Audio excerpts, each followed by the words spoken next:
right now, the smartest people in Silicon Valley are fighting a pretty brutal multi-billion-dollar war. Oh, absolutely brutal. And it's all to build, the smartest AI chatbot. Exactly. I mean, they're pouring absolute fortunes into making a text box that, writes slightly better emails or codes a little bit faster. Or generates a, slightly more realistic image of a cat. Right, yeah. But today's deep dive reveals something completely different. It's a highly confidential, incredibly aggressive 10-year blueprint. And this blueprint basically says every single one of those companies is completely wrong. Yeah, it's wild. It argues the real trillion-dollar prize isn't the AI at all. It's the plumbing beneath it. Which is such a fascinating pivot because, if you look at the history of technology, the companies that truly shape civilization, they don't usually just sell a product. No, they don't. They build the actual environment in which everything else operates. So true. So let's unpack this for you. We are looking at a strategy memo. It's authored by Paramendra Kumar Bhagat. And it's a roadmap for an open source AI lab named Nous Research. Right. Detailing exactly how they can transform into something the author calls a Solara. Which is a term we definitely need to define immediately. Mm-hmm. Because in the context of this document, a Solara isn't just, a unicorn startup. It's way bigger than that. It's a planetary scale, trillion-dollar entity. The memo uses this metaphor of a technological sun, the Solara, that generates so much gravitational pull, entire new industries are just forced to orbit around it. $1 trillion sun. I mean, I love the audacity of that. But let's be real here for a second. Okay. If you're listening to this right now on an iPhone, you are trapped in a walled garden. Oh, 100%. Apple dictates what apps you can download, right? They dictate how developers get paid and what software runs on your hardware. It's a monopoly. Plain and simple. Exactly. And this memo claims that to defeat the incoming AI monopolies, the giants trying to build the walled gardens of the future, Nice has to build 3 massive pillars. Right. An operating system, a power grid, and a completely new economy. And what's crucial for you, the listener, to understand is that this isn't, it's not a typical tech review. No, not at all. Or a product announcement. It reads like a tactical war manual. It really does. It outlines exactly how to topple the current hyperscalers, the big tech giants dominating AI right now, and install a unified open source standard right in their place. So let's start with the central premise of the whole manifesto, because it forces a complete paradigm shift. It really does. The author insists that the entire industry is currently obsessed with, software as a service 2.0. The chatbot model. Exactly, the chatbot model. But the memo argues this is a total dead end. AI is not just software anymore. It's not. It introduces this terrifyingly massive concept, autonomous labor. Yes. The argument here is that the future isn't about humans typing clever prompts into a text box just to, get a recipe. Right. The future is about humans managing autonomous systems that actually do the work for them. So we are moving from tools that assist humans to workers that report to humans. Precisely. And the memo frames this as a multi-trillion-dollar shift in global GDP. Which is just a staggering amount of money. Because when you automate cognitive labor, you aren't just selling a $20 subscription fee for a chat interface. You're introducing a brand new labor class. Exactly. And historically, when a new labor class is introduced, the entire global economy has to reorganize around it. Which means the company that controls the infrastructure of that labor class Controls the economy. controls the economy. And the memo draws this really sharp line here between a product empire and an infrastructure empire. Yeah, it essentially says that companies like OpenAI are building a cathedral. A cathedral. I really love that analogy. That's a great way to put it. But Yeah. It's beautiful, it's monumental, but it's closed. It's highly proprietary. You have to pay a toll to walk inside, and the architects control exactly what you are allowed to see and do while you're in there. And this blueprint is telling Nous Research, whatever you do, do not build a cathedral. Right, it says build a road system, build the plumbing. And the electricity grid that connects every single building in the city. Here's where it gets really interesting, though. If OpenAI is trying to be the Apple of intelligence, with that beautiful, heavily controlled walled garden. This memo tells Nous to become Linux, Amazon Web Services, and the App Store, all smashed together into one open standard. Exactly, because the infrastructure always outlasts the product. I mean, think about it. If you own the roads, You get a piece of the action from everyone traveling on them. regardless of what car they're driving or where they're going, the whole strategy is to become the default intelligence runtime. The intel inside of the new agent economy. Yes, perfectly said. I hear that, but I have to play devil's advocate here for a minute. Go for it. It sounds incredible on paper, but is it actually possible for a ragtag open source lab? I mean, a group of researchers basically just putting their code out on the internet for free Right. to dictate a global standard for a multi-trillion-dollar labor class, especially when they are up against tech giants that have, like, virtually infinite capital. And endless server farms. And thousands of the best engineers on Earth. Exactly. How do you even compete with that? That is the multi-trillion-dollar question. Yeah. And the memo doesn't shy away from it at all. Okay, so what's the play? The strategy explicitly says you cannot fight the giants on their terms. You don't try to outspend them on server space or raw compute. Because you'll lose. You will absolutely lose. Instead, you leverage the very fact that they are closed proprietary monopolies against them. Ah, okay. You use their massive size as a weapon against them. Exactly. Which brings us to the core problem the memo identifies in the current landscape. It paints a picture of a world rapidly drifting toward an absolute intelligence monopoly. Which is a scary thought, because if you think about the current trajectory, it is highly centralized. Very. The best models, the computing power required to run them, the distribution channels, they're currently controlled by maybe 3 or 4 private hyperscalers. And if you are a listener running a business right now, or if you are, say, a government entity, that centralization is a total nightmare. It's an existential threat. Think about it. Imagine outsourcing the entire cognitive labor of your global business to just 2 private companies in Silicon Valley. Right. What happens if they raise their API prices by, like, 400% overnight? You just have to pay it. Or what happens if their servers go down for 3 days? Or what if your specific industry, say defense contracting or certain types of edge case medical research, suddenly violates their updated terms of service? They just shut off your brain. You're paralyzed. It's an absolutely unacceptable risk for any serious enterprise. And the memo zeroes in on one specific corporate terror that I found so fascinating. Oh, shadow AI. Yes, shadow AI. This is a brilliant observation of human behavior within modern corporations. Oh, so let's explain this to the listener. Shadow AI is the reality that employees are already using unapproved, unsanctioned AI tools to do their jobs. Completely bypassing IT and security protocols. Right. Let's ground this with a real-world example. Imagine you're a junior financial analyst at a major bank, like JP Morgan. Okay, high-stress environment. It's very high stress. It's 11 p.m., they're exhausted, and they have to format this highly confidential pre-merger spreadsheet for a massive meeting tomorrow morning. And they realize they don't know the exact Excel macros to do it quickly. Exactly. So what do? They just quietly copy and paste the entire spreadsheet with all the secret financial data into a public chat GPT window just to get the formula. Boom. They just handed a public AI model the biggest financial secret of the quarter? Simply to save 10 minutes. And that scenario right there is what keeps Chief Information Security Officers, CISOs, awake at night in a cold sweat. It's a massive data exfiltration risk. The data is just gone, out in the wild. And the memo frames this exact panic as News's primary opportunity. The strategy says, you need to position News as the public utility to OpenAI's private utility. The marketing insight here is really sharp. It tells News to market themselves not just as a software vendor. Because that's boring. Right. But as an open intelligence movement. The author explicitly writes, and I love this quote, ideology scales faster than marketing spend. I want to pause on that for a second because it's so cynical but so incredibly effective. Ideology scales faster than marketing spend. If you position your tech product as a rebellion against a corporate monopoly, you aren't just acquiring users. You are recruiting believers. You're creating deep, identity-driven adoption. When developers choose an open system over a closed one, it becomes an emotional choice, right? A political statement. It's basically the Linux playbook, but on steroids.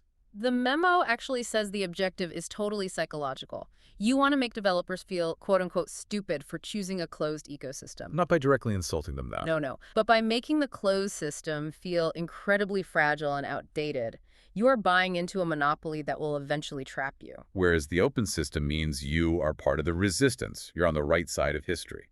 But an ideology only gets you so far, right? I mean, if you were going to actually convince the world to abandon the walled gardens of big tech, you have to build a viable alternative. Which is hard. Really hard. And this is where the memo lays out the architecture of the Solara, the 3 massive pillars. So that takes us to the first pillar, the brain of the whole operation. Right. The memo calls it Hermes.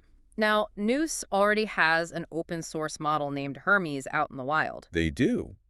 But the author says that right now, treating Hermes like just a standard AI model is basically amateur positioning. Why is that? Well, currently, the industry standard is to do what we call model drops. Okay, break that down. A lab trains a new AI, they write a fancy research paper, and they drop the file onto a repository like Hugging Face every few months. Just hoping developers download it and play with it. Right. It's very passive. But the memo argues you do not build a trillion-dollar company by just dropping files. You have to weaponize the model. Exactly. Hermes needs to evolve from a standalone reasoning engine into HAS. Which stands for the Hermes Agent Operating System. Yes. Okay, but what does an operating system for an AI agent actually look like? Because, when I hear operating system, I think of Windows or Mac OS. Right, you think of a screen. I think of a desktop, a start menu, a little file explorer. But it's not an interface for a human. It's an environment built specifically for action. Okay. To understand HAOs, we really have to look at its core components. First, it needs a standardized runtime layer. Which is what, exactly? It's a predictable, stable environment where the AI executes its code. But more importantly, it requires persistent memory. Okay, let's explain why persistent memory is such an absolute game changer. Yes, please do. Because right now, if you use a standard chatbot, it essentially has severe amnesia. Every single time. Every time you open a new chat window, it forgets everything you've ever told it in the past. It has zero long-term context about who you are. HAO solves this by integrating a localized vector database right into the OS. And for the listener, think of a vector database like a highly organized, easily searchable digital hippocampus for the agent. That's a great analogy. It stores previous interactions, preferences, and the outcomes of past tasks. So if the agent is managing your schedule, it actually remembers that you hate early morning meetings on Tuesdays. Because that specific data point is persistently stored in its OS environment. It doesn't have to relearn you every day. And it's not just memory, either. The memo details a skill loader and a standardized protocol for tool use. Which means it's moving from an AI that just answers a question to an AI that acts. It does things. The marketing mantra the memo suggests is brilliantly simple. Just 3 words. Hermes.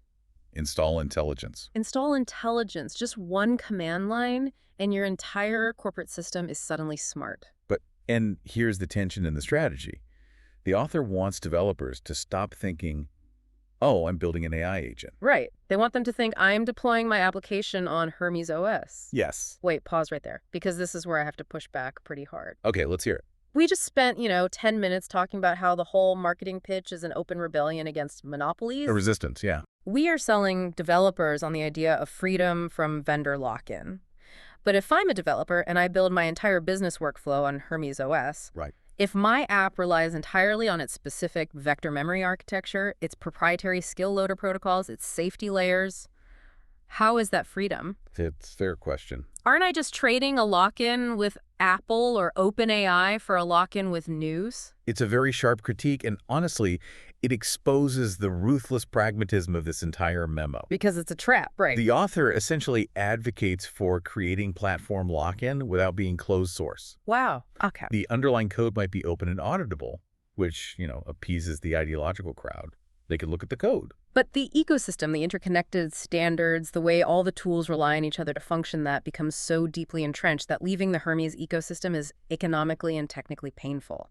So the code is technically open, but the gravity of the ecosystem traps you anyway. That is incredibly calculating, and you see that exact same calculation in how the memo instructs Nous to deal with competitors. Oh, the war tactics. Yes. It specifically singles out a hypothetical open source rival. They name it OpenClaw. And the tactical advice here isn't just about, hey, let's write better code than OpenClaw. No, it's about declaring absolute war on mindshare.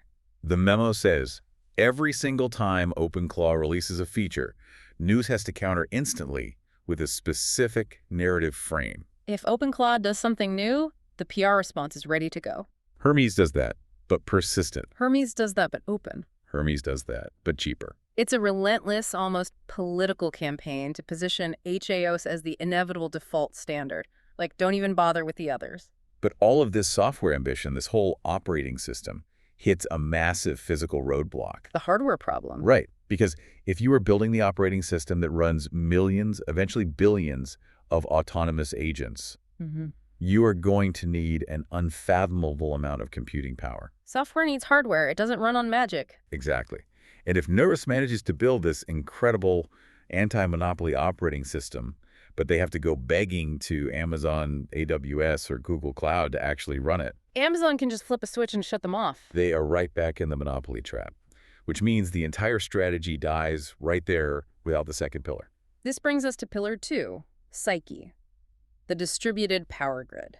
This is where the memo transitions from software architecture to basically trying to rewrite the laws of physics for the AI industry. It's wild. The author calls Psyche the Tesla gigafactory of AI. Let's unpack the economic necessity of this first, because it's crucial. The memo uses this phrase, compute feudalism. Compute feudalism perfectly describes the current state of artificial intelligence. It really does.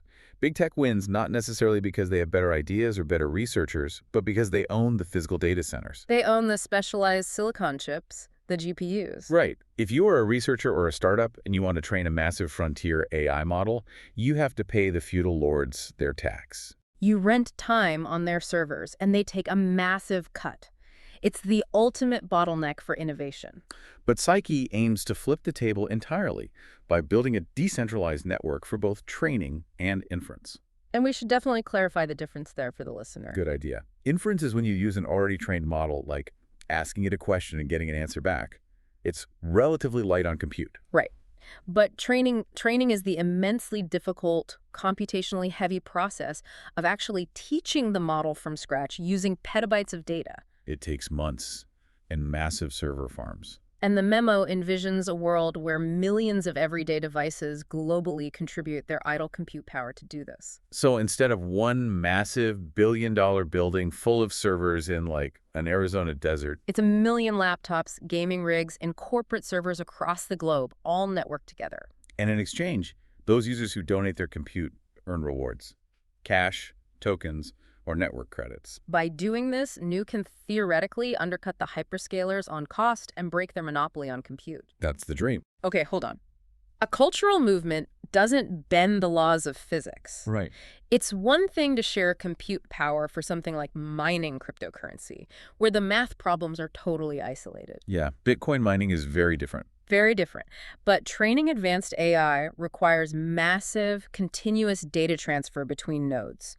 We are talking about backpropagation across neural networks. It needs intense synchronization. Exactly. If I need the high-speed fiber optic connections of an AWS server farm to train a model efficiently, a million kids running gaming PCs on spotty Wi-Fi isn't going to cut it. No, it's not. Does the memo actually have a technical solution to the latency problem, or is it just relying on, like, good vibes and an ideology? It's the single most vulnerable point in the entire blueprint. You nailed it. The physics of latency. The delay in data transfer across decentralized networks is just brutal. And the author somewhat acknowledges this reality. Oh, they do. Yeah, suggesting that in the early years, Noswos will still have to lean heavily on major cloud providers. So they admit they can't do it day one. Right. But the proposed technical solution for the future involves localized sharding and asynchronous updates. Basically breaking the training into smaller, independent chunks that don't require constant real-time synchronization across the whole globe. Precisely. So the kid's gaming PC handles a tiny sliver of the math, completes it, and sends it back to the hive when it can. It's a form of swarm intelligence, then. Yes. But more importantly, the strategy isn't just about raw technical parity from day one. It's about building a movement to bridge the gap until the software and hardware catch up. The memo says don't market Psyche as distributed compute. Because that's a boring technical term. It puts people to sleep. Market it as the world's open AI supercomputer. You make it emotional. It's an ideological pitch. Join the resistance, donate your compute. But you pair that ideology with a very real profit motive. Because people might join out of ideology, right? But they stay because their idle hardware is suddenly generating passive income for them. It turns your user base into your infrastructure providers, which is brilliant. And if it actually scales, it becomes an impenetrable moat. I mean, a competitor can copy your model architecture overnight. The code is out there. But they cannot easily copy a globally distributed, incentivized network of millions of active human participants. That takes years to build. So if you successfully pull off these first two pillars, you have Hermes, the operating system. And you have Psyche, the power grid. But having software and electricity doesn't automatically make you a trillion-dollar company. Well, not at all. You need an economy to run on top of it. Which is the linchpin of the entire valuation argument in this memo, Pillar 3. The Hermes skill marketplace flywheel.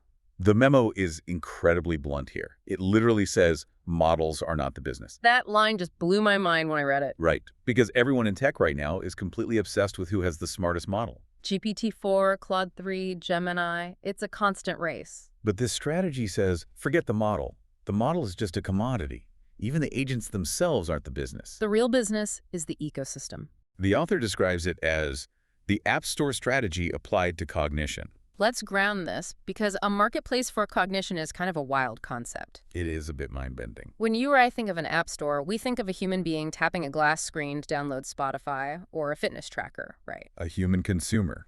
But the Hermes marketplace isn't for humans. It's an app store specifically for agent workflows, memory templates, and domain-specific skills. Let's use a tangible example to make this clear. Say you deploy a Hermes agent to handle your company's accounting. Okay, an AI accountant. Right. Out of the box, the agent is intelligent, it understands math, but it doesn't know the specific 2026 tax codes for, say, the state of California. Right, it has the brain, but not the local specialized knowledge. So what does the agent do? It goes to the Hermes marketplace and independently purchases a California tax compliance pack. A pack created by a specialized human legal developer. Yes. And here is the crazy part that you really need to grasp as a listener. It's not you, the human manager, browsing the store and clicking buy. The vision is an economy where millions of micro-agents are doing micro-jobs, and they are buying and selling these skills from each other in real time. Automatically. We are talking about non-human entities acting as the primary buyers and sellers, generating billions of microtransactions every single second.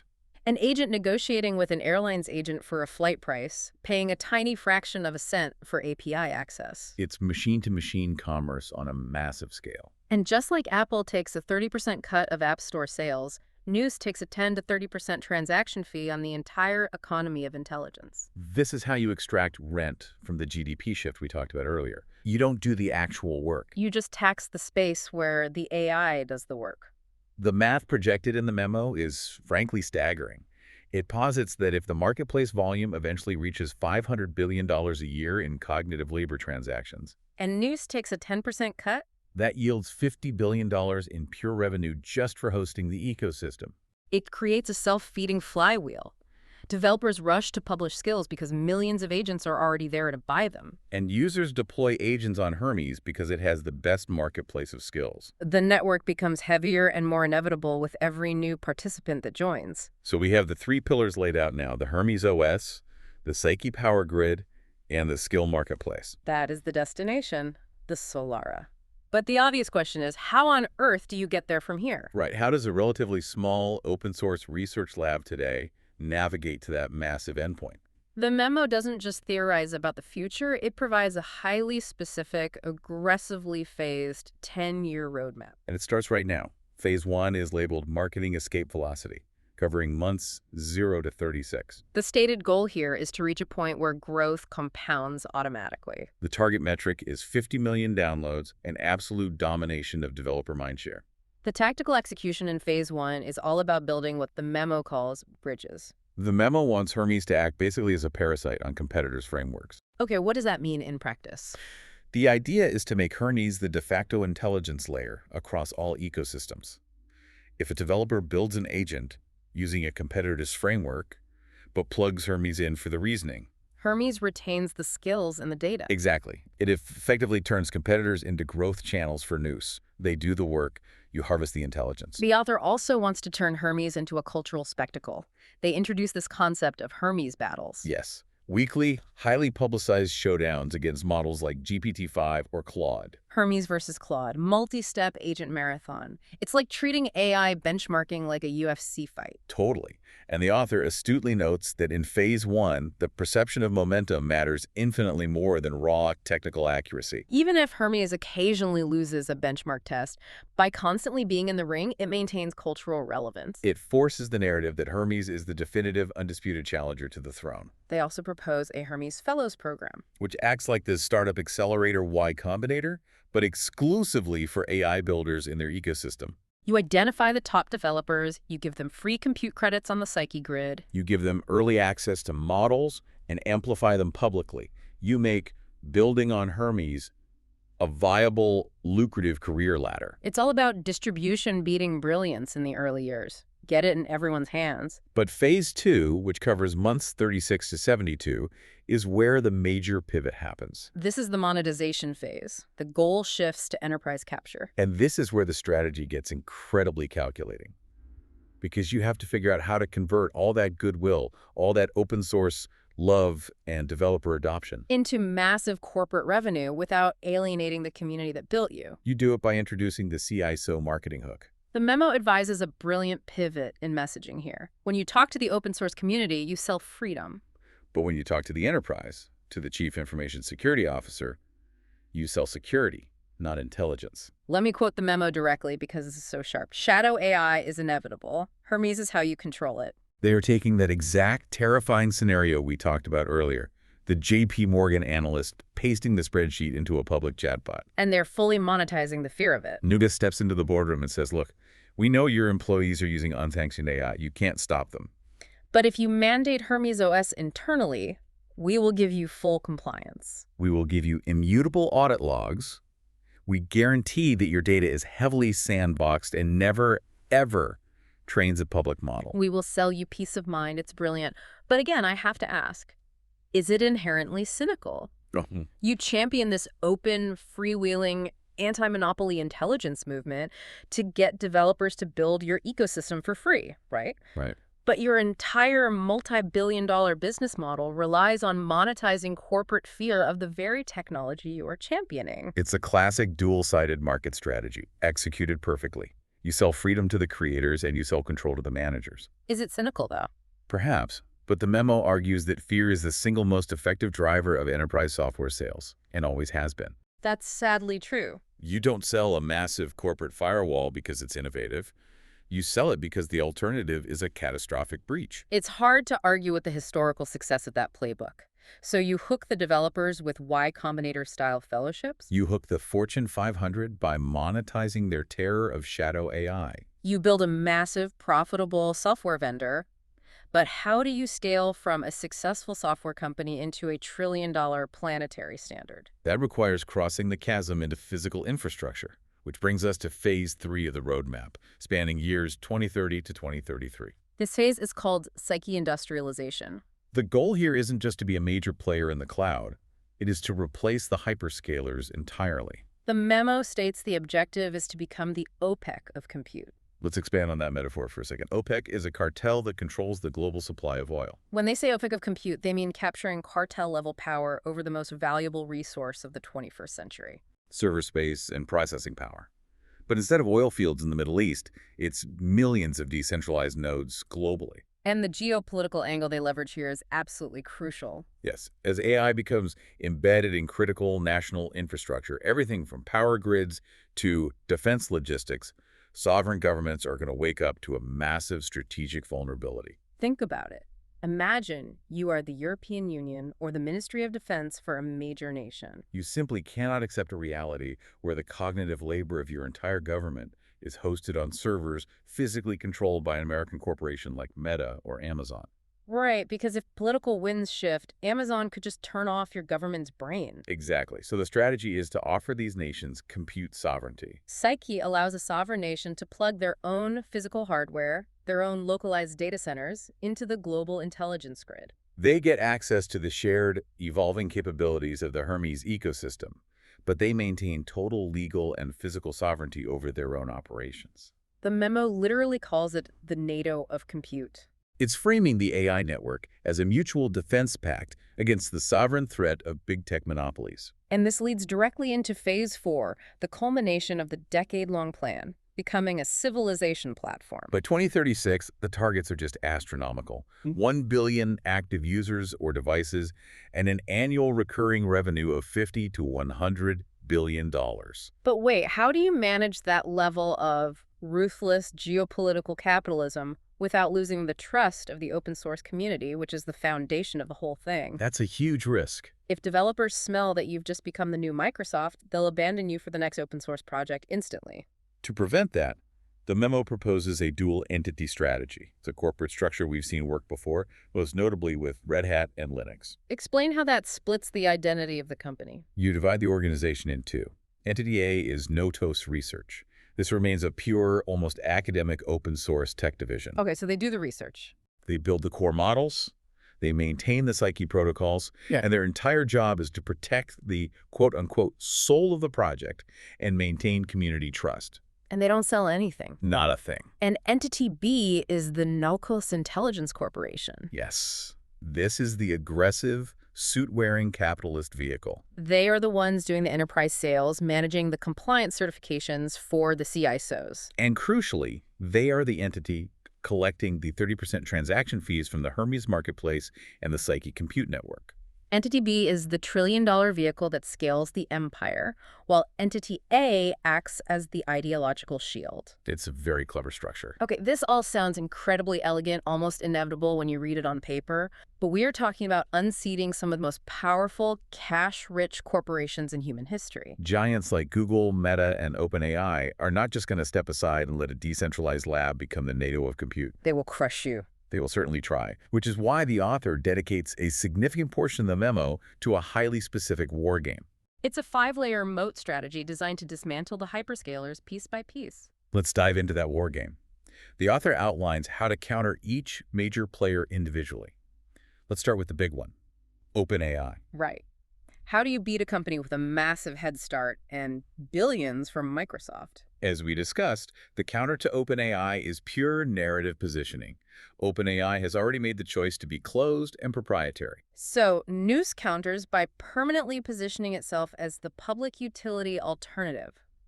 The strategy relies on the inevitability of government regulation. When antitrust regulators inevitably come knocking on OpenAI's door looking for a monopoly. Nous has to be waiting there. Waiting there like a shark. That is the exact phrase in the memo. Okay, what about Meta? Mark Zuckerberg is already spending billions releasing llama models as open source. True. He's trying to give the reasoning engine away for free to commoditize OpenAI. How do you beat a giant that is giving away the exact same thing you are? The memo argues Meta has two fundamental weaknesses: a lack of deep enterprise trust and a chaotic, inconsistent product strategy. Meta might release powerful raw models, but they aren't building the comprehensive, trusted infrastructure for a bank to use them. Right. A CISO at a Fortune 500 company doesn't want their highly confidential data flowing through a system built by the same company that harvests Facebook data. The trust just isn't there. Exactly. So the counterattack is execution on the infrastructure layer. Let Meta spend billions training raw intelligence. Nous will build the agent runtimes, the persistent memory, and the secure marketplace economy around it. Meta provides the raw engine. Nous provides the chassis, the steering wheel, and the roads that actually make it usable for the enterprise. Then there is Google. The strategy for Google Cloud is delightfully parasitical. It really is. The memo says in the early days, you actually run your operations on top of Google Cloud. You use their massive infrastructure as a distribution network to get Hermes everywhere. But slowly, behind the scenes, you transition all the heavy workloads over to your own Psyche decentralized grid. You use their roads to build your own, and then you completely disintermediate them. And finally, Anthropic. They are known for their extreme focus on safety and alignment, which gives them a lot of enterprise trust. But they lack a vibrant open ecosystem. Right. The strategy here is to squeeze Anthropic into a tight niche. You let them be the boutique luxury option. You offer the enterprise good enough safety and compliance, but pair it with the massive cost advantage of the Psyche grid. And the infinite customization of the open skill marketplace. Let Anthropic own the high-end, highly restricted intelligence niche, while Nous owns the broader, messy, highly profitable intelligence economy. To defend against all of these giants simultaneously, News has to build a 5-layer distribution strategy. These layers stack on top of each other to create an impenetrable moat. Layer 1 is open source gravity. Dominating the platforms where developers live. Discord, GitHub, Hugging Face. Layer 2 is the influencer war. The memo actually instructs News to treat tech influencer adoption like military alliances. Pay them if necessary, sponsor their content, because winning mindshare is an absolute matter of survival. Layer 3 is the enterprise security hook we talked about, selling the sandboxed safe agents to the CISOs. And Layer 4 is the startup Trojan horse. I love this one. You identify 10,000 promising startups and give them completely free, unlimited access to Hermes OS to build their products. You effectively subsidize their R&D, which locks their entire product architecture into your ecosystem forever. And then when they scale into massive companies, you monetize them through the marketplace transaction fees. And the final layer is Psyche mass participation, turning the compute network into the cultural ideological movement. But within all this aggressive warfare, there is a specific tactic the memo calls cooperation entrepreneurship that I find fascinating. Yes. Instead of hostile takeovers or trying to crush every adjacent startup that does something similar, the memo suggests a strategy of friendly integrations. Equity merges with other AI players' startups doing agent orchestration, compliance tracking, or specialized workflow platforms. You don't try to buy them out for cash. You exchange equity and deeply embed the Hermes layer inside their tech stack. Let me push back on the terminology here, though. They call it cooperation entrepreneurship, which sounds lovely, right? Like a rising tide lifts all boats ecosystem. But isn't this really just a Trojan horse? You are systematically embedding Hermes inside everything until you own the whole board. It is absolutely Trojan horse, and that is why it's brilliant. It's an infection strategy masquerading as a partnership. By integrating deeply with adjacent platforms, Nous makes itself indispensable. If Hermes is the underlying reasoning engine inside a biotech startup's proprietary drug discovery tool, and it's also the engine inside a massive fintech's trading algorithm, Nous becomes the invisible connective tissue of the entire global economy. It's ecosystem building that inevitably results in dominance. So let's synthesize the math behind this dominance, because the end state of the strategy, the Solara projects a path to over $100 billion in annual revenue. How does it actually add up? Right. Where is all this cash coming from? The revenue streams are highly diversified, attacking the AI economy from every angle. First, you have standard enterprise subscriptions. Companies paying a flat SaaS fee for the secure, compliant version of Hermes OS. But the real money is the infrastructure rent, taking that 10 to 30% cut of every single transaction in the autonomous Hermes skill marketplace. Billions of microtransactions a day between agents. That adds up fast. Plus a 3 to 10% fee on all compute transactions passing through the Psyche grid. Every time a node processes data, Nous takes a fraction of a cent. And finally, a genius regulatory capture strategy, becoming the mandated standard for AI certification. The vision is that in the future, just like a hospital needs IPA compliance or a factory needs ISO certification, enterprises will be legally required to use new certified agents to operate in regulated industries. You charge a premium for the stamp of approval.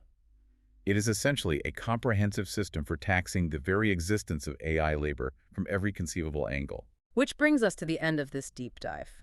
Let's do a quick recap of the sheer audacity of this blueprint we've just spent an hour unpacking. What we've explored today is not a standard roadmap for a software startup. It is a detailed manifesto for building the civilization layer of the next era of human history. It takes the operating system of cognition, the global power grid required to run it, and the economic marketplace where it transacts, and attempts to fuse them all into one unified standard. Controlled by a single distributed entity. It relies on weaponizing the ideology of open source, leveraging the intense corporate fear of shadow AI, and fundamentally rewiring the physics of how computing power is generated and distributed globally. It's breathtaking in its scope. But as we wrap up, there's a final thought that has been lingering in the background of this entire conversation, something for you, the listener, to really mull over. Let's assume for a moment that this incredibly ambitious vision actually comes to pass. Let's say a decentralized entity like Nous Research does successfully execute this plan and becomes the absolute backbone of global cognitive labor. Okay, assuming they pull it off. We are looking at a near future where millions, perhaps billions, of AI agents are buying and selling skills from each other, Running on a decentralized global grid. executing negotiations and transactions millions of times per second. An entire hyperspeed economy driven completely by non-human entities interacting with other non-human entities. With human beings just sitting at the top collecting the transaction fees. Exactly. And if that system becomes as foundational and invisible as the electrical grid or the internet, who really controls the economy at that point? Does a system this incredibly complex, this deeply embedded into the very fabric of civilization, actually serve humanity? Or as the systems become too fast and too complex for human comprehension? As they become too complex to understand, does humanity ultimately end up just managing the administrative tasks for the Solara? It's the ultimate paradox of building an infrastructure of intelligence. We might be engineering the exact system that renders us the supporting cast. $1 trillion sun indeed. Let's hope we remember to pack some sunscreen.